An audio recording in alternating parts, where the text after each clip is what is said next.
जेजुरी येथे जय मल्हार क्रांती संघटनेने बहुजन परिसंवाद मेळावा आयोजित केला होता। बहुजनांचे नेते दौलत नाना शितोळे यांना विधान परिषदेवर भाजपच्या कोट्यातून संधी मिळावी या मागणीसाठी बहुजन परिसंवाद मेळावा पार पडला।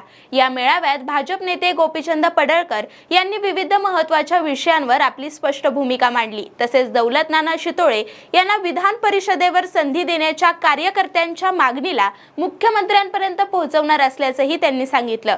यावेळी त्यांनी इतरही अनेक मुद्द्यांवर भाष्य करत आपली भूमिका मांडली।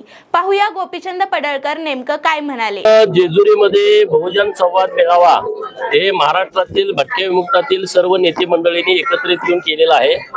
या मेळाव्याची मागणी अशी आहे की जय मल्हार क्रांती संघटनेचे नेते माननीय दौलत नाना शितोळे यांना भारतीय जनता पार्टीच्या कोट्यातून विधान परिषदेवरती संधी मिळावी यासाठी यांनी हा मेळावा घेतला होता आणि त्यांना भेट देण्यासाठी, त्यांना पाठिंबा देण्यासाठी मी आलो।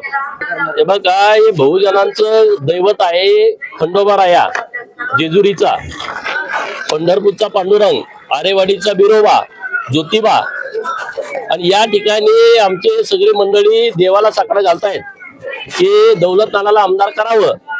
तर आपल्या सर्वांचं नवस पूर्ण करणारा देव हा वर्षा बंगल्यावरती बसलेला आहे आणि बहुजनांच्या हिताचा निर्णय घेणारी शक्ती ही माननीय देवाभाऊ आहे।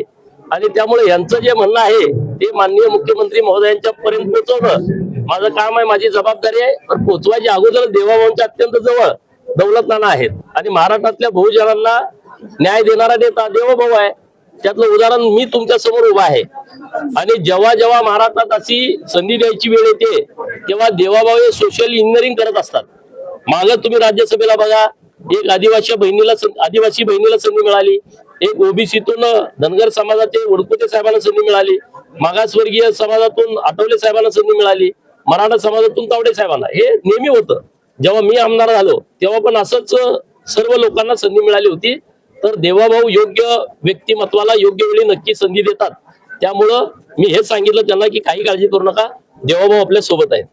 बघा, भारतीय जनता पार्टीनं माझी स्टार प्रचारक म्हणून माझी नियुक्ती केली आहे आणि बऱ्यापैकी मी आता मागच्या ज्या काही निवडणुका झाल्या त्यामध्ये भारतीय जनता पार्टीनं माझ्यासारख्या सामान्य कार्यकर्त्यावरती स्टार प्रचारकाची संधी मला दिलेली आहे।